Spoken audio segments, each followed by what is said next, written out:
remember about wrestling a brand new wrestler in the WWF at that time, the Dingo Ultimate Warrior? The guy could come down, run down the aisle and jump up in the ring. This one shake the ropes, that one. And he shake the ropes. He got these strings tied around his arms and stuff. And after he got in the ring, the match was over.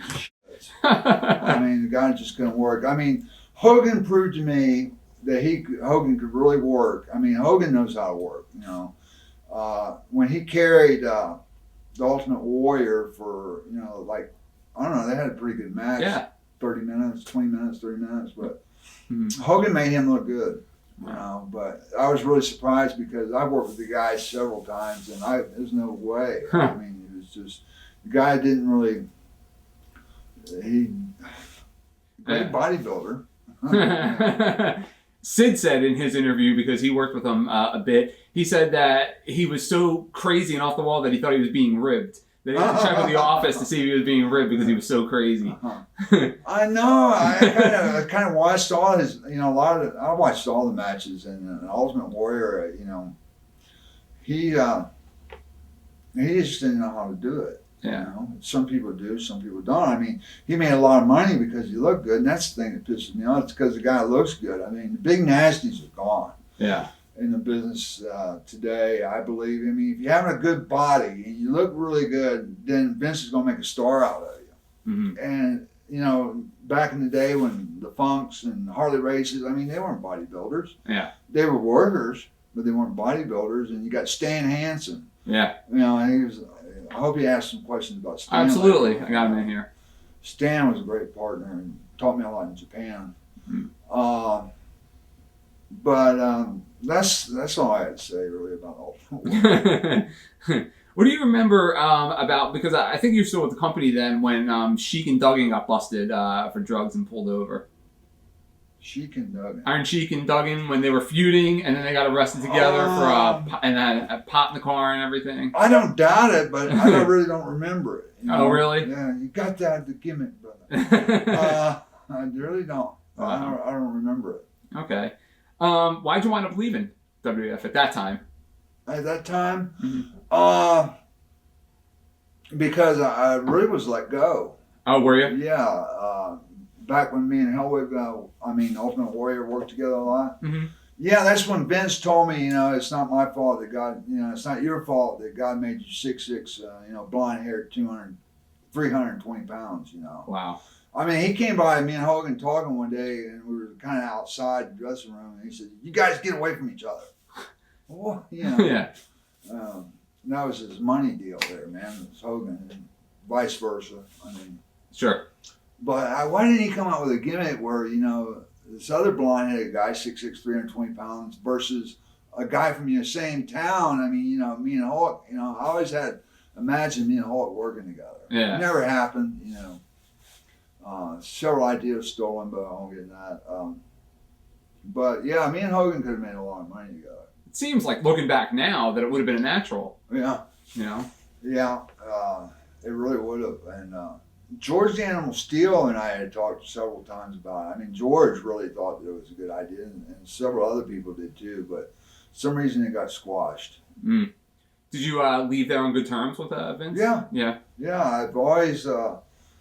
I saw Vince not too long ago down in Tampa when. Oh, did you? Yeah, and he came out of his way to come over and say hello, which I really respected, and me and Vince always had a good relationship. I had nothing bad to say about Vince McMahon. Yeah.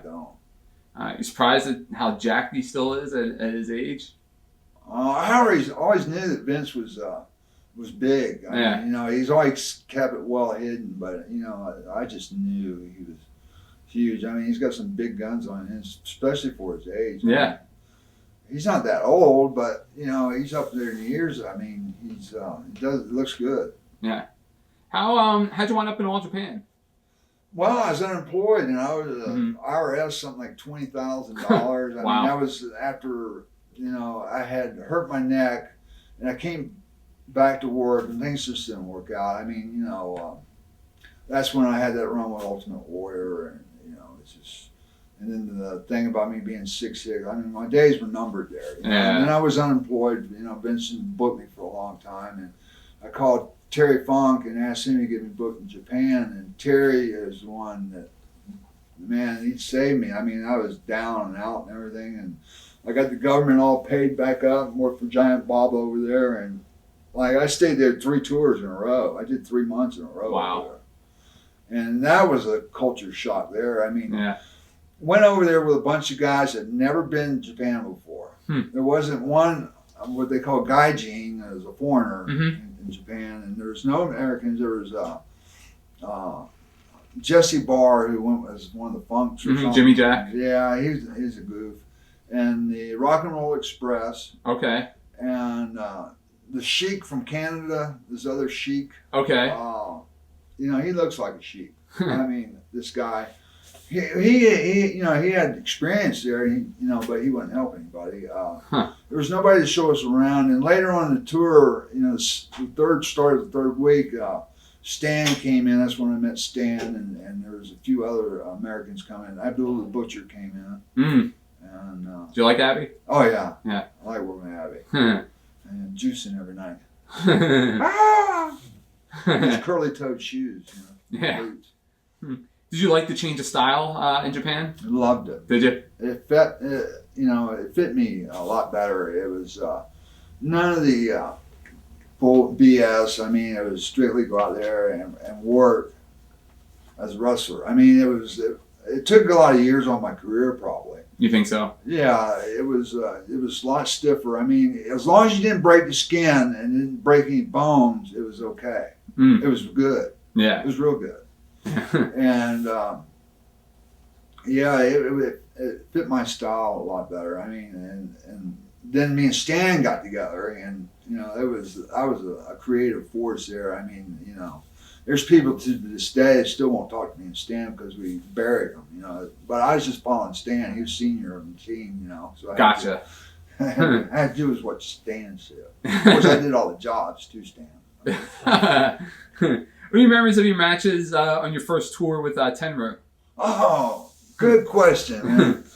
Tenru beat hell out of me, man. He beat me to death. I didn't know, man. That guy I had welts all over my body. He just brutalized me. But he respected me. I mean, I took it. He didn't, you know, I wasn't scared of him. He knew it. Yeah. I think I scared him. I wasn't scared of him. And, but man, we had some good friggin' matches. I mean, it was brutal. Wow. And I wish I had tapes of those matches. It was good. I mean, Tenru beat hell out of me, especially the first time I worked with him. Yeah.